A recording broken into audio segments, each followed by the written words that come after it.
आज के इस वीडियो में सीयूईटी के इस एग्जाम फॉर्म से रिलेटेड इंफॉर्मेशन, सब्जेक्ट्स की information, subject codes, language paper, teaching aptitude और जनरल एप्टीट्यूड से रिलेटेड जितने सारे रेफरेंसेज हैं वो सब मैं क्लियर करूंगा। दोस्तों नमस्कार। देश का सबसे बड़ा एग्जाम और देश की सबसे प्रतिष्ठित परीक्षा एजेंसी, इनसे जुड़ी हुई रोचक खबर है।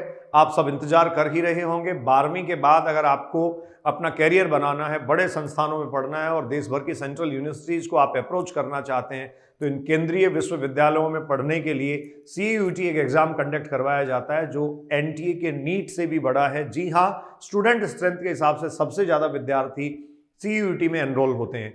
सीयूईटी यूजी के लिए एग्जाम कंडक्ट करवाया जाता है। देश भर में कंडक्ट होने वाले इस एग्जाम का शेड्यूल, रजिस्ट्रेशन और इस एग्जाम के एप्लीकेशन फॉर्म्स इनवाइट कर लिए गए हैं। आज के इस वीडियो में सीयूईटी के इस एग्जाम फॉर्म से रिलेटेड इंफॉर्मेशन, सब्जेक्ट्स की information, subject codes, language paper, teaching aptitude और जनरल एप्टीट्यूड से रिलेटेड जितने सारे रेफरेंसेज हैं वो सब मैं क्लियर करूंगा।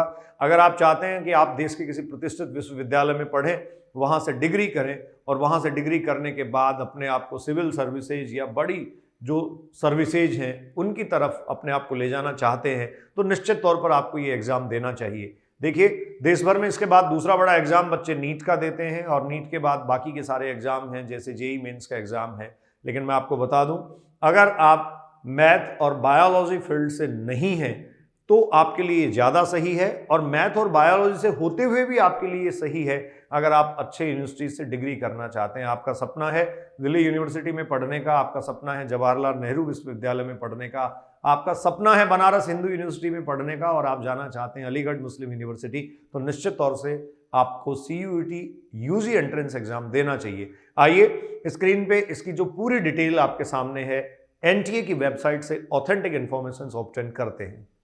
ये स्टूडेंट्स आपके सामने विश्वविद्यालय अनुदान आयोग, यूनिवर्सिटी ग्रांट कमीशन की मैंने वेबसाइट खोली है। इसमें department of higher education mention किया गया है और नेशनल टेस्टिंग एजेंसी के बारे में रेफर करते हुए यहाँ लिखा गया है, केंद्रीय विश्वविद्यालयों और अन्य भाग लेने वाले विश्वविद्यालयों, संस्थानों, संगठनों, स्वायत्त कॉलेजों में पूर्व स्नातक कार्यक्रमों में प्रवेश हेतु सामान्य प्रवेश परीक्षा सीयूईटी यूजी 2023 के आयोजन संबंध में।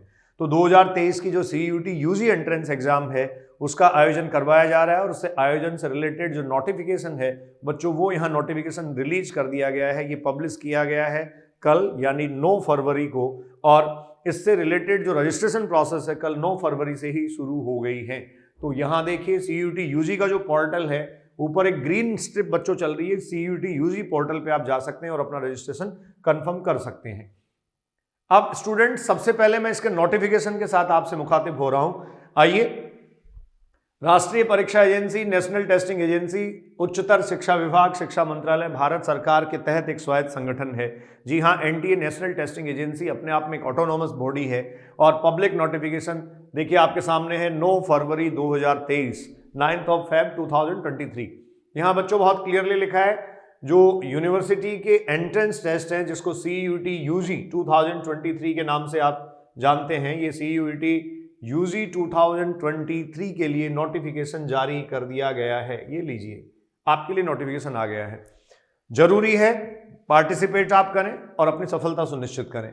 Admission to undergraduate programme into central universities and other participating universities, institute, organisation and autonomous colleges, जो एनटीए को अपनी सहमति देते हैं, इनमें कुछ डीम्ड यूनिवर्सिटीज हो सकती हैं, कुछ प्राइवेट यूनिवर्सिटीज भी हो सकती हैं, लेकिन हाँ, उच्चतर शिक्षा के अच्छे संस्थान ही इसमें सम्मिलित होंगे, ये तय है। नेशनल टेस्टिंग एजेंसी ने मैंडेट एक जो है वो मेंशन किया है ministry of education and UGC के साथ, जिसमें डिफरेंट यूनिवर्सिटीज का एंट्रेंस एग्जाम जो है वो साथ करवाती है। तो देखो, इसमें फॉर एकेडमिक 2023, 2024, 2023-24 के सेशन के लिए बच्चों एग्जाम जो कंडक्ट होगा वो लिख रहा है, will be conducted in computer based test CBT mode as per the detail given below. तो यहां देखो कह रहा है एकेडमिक सेशन के लिए 2023-24 के लिए जो एग्जाम कंडक्ट होगा that will be conducted on the CBT mode as per the details given below. तो यहां देखिए, सबसे पहले online submission of application form, students online submission of application form 9 Feb है। 9 फरवरी से लेकर 12 मार्च तक का समय आपको दिया गया है।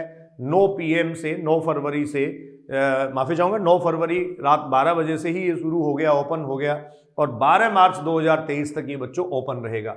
Last date of the successful transaction of fees 12 मार्च को आप अपना फी जो है वो डिपॉजिट कर सकते हैं। करेक्शन इन पर्टिकुलर्स, जैसे ही फी आप डिपॉजिट कर देंगे उसके बाद में एक बार ये विंडो ओपन होगी 12 तारीख को ये कंप्लीट हो जाने के बाद 15 से 18 मार्च तक का आपको समय दिया जाएगा।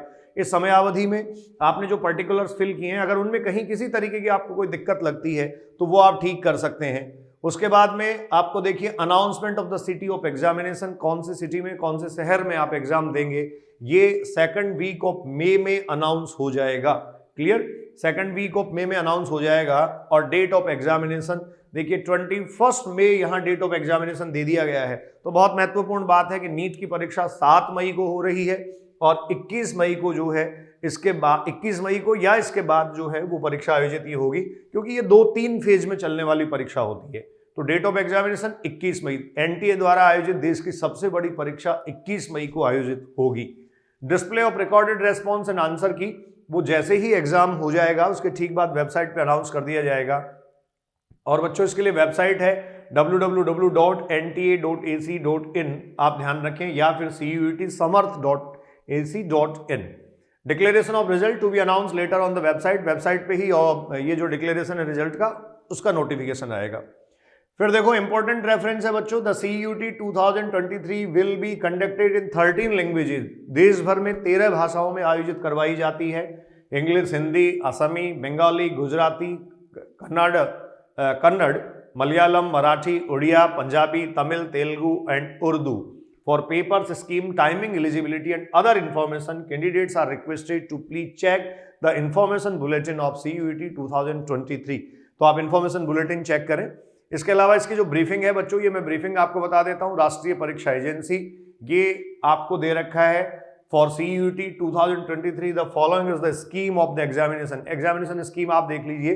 अब देखिए यहाँ आपके सामने एग्जामिनेशन स्कीम खुल रही है, ये सबसे ज्यादा जरूरी चीज है समझी जाने वाली।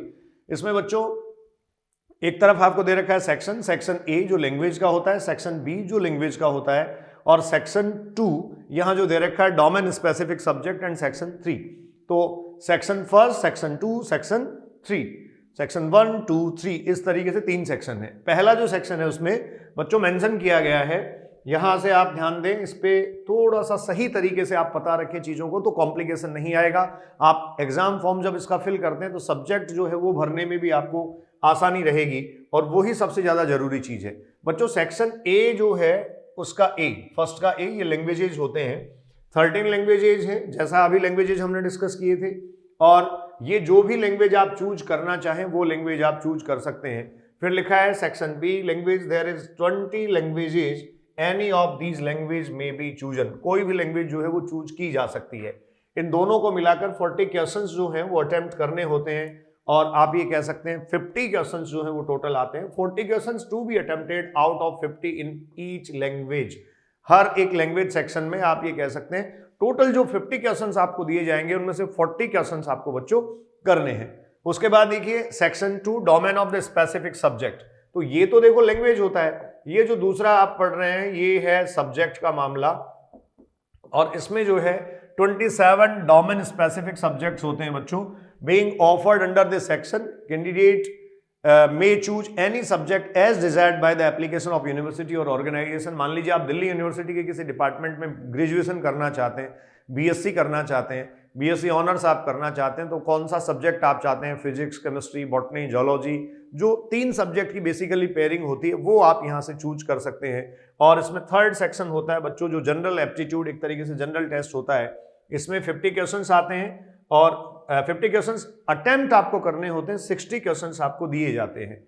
यहाँ जो सेक्शन 2 है जो लैंग्वेज वाला है, इसमें 35 to 40 क्वेश्चंस जो हैं वो अटेम्प्ट आपको करने हैं, और 35 to 40 मीन्स आपको 45 to 50 जो दिए जाएंगे उनमें से आपको अटेम्प्ट करने होते हैं। तो ये इस तरीके से पेपर का पैटर्न है, एग्जाम का पैटर्न है। एक आपके पास सेक्शन ए है जिसमें लैंग्वेज मेंशन्ड है, सेक्शन बी है जिसमें सब्जेक्ट मेंशन्ड है बच्चों, और सेक्शन सी या 3rd है जिसमें आपके पास ये देखिए आपको दिया गया for any undergraduate programme being offered by universities where general test is being conduct for admission. तो ये जनरल एप्टीट्यूड टेस्ट होता है, मतलब एक तरीके से मेंटल एबिलिटी टाइप टेस्ट जो है वो यहाँ आपको पूरा करना होता है। इसके आगे के प्रोसेस पे चलते हैं। देखिए यहाँ लिखा है फ्रॉम अबाव सब्जेक्ट और language candidate can choose maximum 10 subjects out of all 3 section as given in annexure. जैसे लैंग्वेज आपने चूज किया, फिर आपने अपने ऑप्शनल सब्जेक्ट में से चूज किया, इस तरीके से आप टोटल जो है वो आउट ऑफ 3 सेक्शन 10 से ज्यादा चूज नहीं कर सकते। Examination will be conducted on multiple days in 3 shifts depending on the number of candidates and subject choice. Candidates का नंबर कितना होता है, सब्जेक्ट चॉइस क्या होती है, उसके अकॉर्डिंग इसका प्रॉपर शेड्यूल आएगा। लेकिन 21 मई के बाद से बच्चों ये एग्जाम कंडक्ट होना शुरू होगा। इंपॉर्टेंट इंस्ट्रक्शन कुछ आपके लिए दे रखे हैं। इसमें देखिए यहाँ लिखा है candidate can apply CUET through online mode only. सिर्फ आप ऑनलाइन मोड से ही अप्लाई कर सकते हैं, इसके अलावा कोई दूसरा तरीका आपके पास नहीं है। उसके बाद आपको दिया गया है no circumstances candidate will be allowed to fill more than 1 application form. एक से ज्यादा एप्लीकेशन फॉर्म आप नहीं भर पाएंगे। Strict action will be taken, ठीक है। फिर लिखा गया है candidate must strictly follow the instruction given in the information bulletin. या तो वेबसाइट पे जो आपको दिया गया है वो आप फॉलो करें, या इंफॉर्मेशन बुलेटिन में जो मेंशन्ड है बच्चों वो आप फॉलो करें। ये हर हाल में आपको करना ही होगा। उसके बाद देखो इसमें एक इंपॉर्टेंट पॉइंट ये भी है, जैसा नीट का एग्जाम फॉर्म बच्चे भरते हैं और जो एनटी के एग्जाम्स के फॉर्म भरते हैं, तो आप एप्लीकेशन फॉर्म में जो अपना मेल आईडी और फोन नंबर मेंशन करेंगे वो बहुत महत्वपूर्ण हो जाता है, क्योंकि एनटीए आपसे सारा जो एक तरीके से आपसे संपर्क है, आपसे जो सारा व्यवहार है वो उसी के थ्रू वो करेगा, तो वो जरूरी है आपके लिए यहाँ ध्यान रखना। उसके बाद देखो राष्ट्रीय परीक्षा एजेंसी का ये जो नोटिफिकेशन मैं आपके सामने खोल रहा हूं बच्चों, ये वो सारे सब्जेक्ट्स हैं जिनकी बात अभी हम कर रहे थे। तो आपको देखो लैंग्वेज सब्जेक्ट जो सेक्शन ए की कौन सी लैंग्वेज हो सकती है, यहाँ सेक्शन बी की लैंग्वेज कौन सी हो सकती है, तो सेक्शन ए में से आपको चूज करना है। देखिए हिंदी, इंग्लिश, असमी, बंगाली, गुजराती, कन्नड़, मलयालम, मराठी, उड़िया, पंजाबी, तमिल, तेलुगु और उर्दू, ये आपका मीडियम लैंग्वेज है। इस मीडियम में आपको जो है वो पेपर मिलता है और इस मीडियम में ही एक लैंग्वेज आप चूज कर सकते हैं। सेक्शन बी पे आते हैं लैंग्वेज में। सबसे पहले इसमें देखो Arabic, Bodo, Chinese, Dogri, French, German, Italian, इस तरीके से Japanese, Persian, Russian, Santhali, Sindhi, Spanish, Tibetan और संस्कृत यहाँ आपको मेंशन करके दिया है। तो यहाँ ध्यान रखें आप, ये जो स्टूडेंट्स हैं ये इनमें से लैंग्वेज चूज कर सकते हैं। ये इसका कोड सामने दिया है जो एप्लीकेशन फॉर्म में भरा जाएगा। तो सेक्शन ए और सेक्शन बी की ये लैंग्वेजेज हैं बच्चों। सेक्शन बी में लैंग्वेज 20 है आपके पास और सेक्शन ए में लैंग्वेज आपके पास कितनी है, 30 है। क्लियर। उसके बाद देखो डोमेन सब्जेक्ट्स आपको दे रखे हैं, जैसे आप वहां कौन सा सब्जेक्ट चूज करें। आपको accountancy, book keeping, agriculture, anthropology ये दे रखे हैं। जैसे मैं ये कहूँ बायोलॉजी का स्टूडेंट है तो biology, biological studies, biotechnology, biochemistry, ठीक है, केमिस्ट्री आपको दे रखा है, एनवायरमेंटल स्टडीज, इस तरीके से ये सारे दे रखे हैं, हिस्ट्री, होम साइंस आपको जो दे रखे हैं। तो इनमें से आप पेयर चूज कर सकते हैं, माफी चाहूंगा, आप ग्रुप चूज कर सकते हैं जो आपको ग्रेजुएशन में रखना है, मतलब जिसकी स्टडी आप करना चाहते हैं। और जनरल टेस्ट का सबके लिए क्या होता है, कॉमन होता है। तो इस तरीके से बच्चों यहाँ teaching aptitude, sociology, Sanskrit, psychology, political science, physics, physical education, ठीक है, नेशनल कैडेट कॉर्प जो है उनके लिए, एनसीसी के लिए और स्पेसिफिक है, और उसमें साथ में योगा भी जोड़ दिया गया है। ये कुछ नई चीजें हैं, मैथमेटिक्स है, अप्लाइड मैथमेटिक्स है, knowledge, tradition, practice in India है, ठीक है। तो ये जो सब्जेक्ट्स हैं इनको आप चूज कर सकते हैं। फाइनली यहाँ एक जो नोट मेंशन किया गया है, for the 3 central universities of Sanskrit the candidate standing at the any subject in the field of strict traditional subject जैसे साहित्य है, व्याकरण है, उसके अलावा देखो दे रखा है बच्चों पली था, इसके अलावा दे रखा है ज्योतिषा, मतलब ये कुछ सब्जेक्ट्स और उनके नाम हैं जिन यूनिवर्सिटीज में बच्चे पढ़ रहे हैं उनके लिए जो है ये मेंशन किया गया है। तो उनको कहा गया है मे सेलेक्ट संस्कृत, वो अगर इन सब्जेक्ट्स में है तो संस्कृत सेलेक्ट करें और इसके बाद जो है वो इस पर एप्लीकेशन जो ऑनलाइन आपसे मांगे गए हैं उन पर अपना ऑनलाइन एप्लीकेशन फॉर्म सबमिट कर दें। तो ये राष्ट्रीय परीक्षा एजेंसी, नेशनल टेस्टिंग एजेंसी का नोटिफिकेशन था। इस वीडियो के डिस्क्रिप्शन में बच्चों में आपको ये नोटिफिकेशन जो है वो मेंशन कर दूंगा, वहाँ ऐड कर दूंगा, जिससे आप इसको आसानी से जो है वो देख सकें और समझ सकें। तो ये 9 फरवरी को देश के सबसे बड़े एग्जाम CUET UG के लिए नोटिफिकेशन NTA ने जारी कर दिया है। इसी प्रकार के सभी अपडेट्स के लिए आप जुड़े रहिए अभिव्यक्ति के माध्यम से। मैं आपसे मुखातिब हो रहा था MM बलडोदिया। आपको CUET से रिलेटेड आगे भी सारी इन्फॉर्मेशन जो है वो प्रॉपर वे में हम पहुंचाते रहेंगे। ऑथेंटिक इन्फॉर्मेशन आप तक पहुंचाना हमारी प्रायोरिटी भी है और हमारा मोरल ड्यूटी भी, जिसे हम हमेशा मानते हैं और हमेशा समझते हैं। Enjoy your life, be safe, thank you.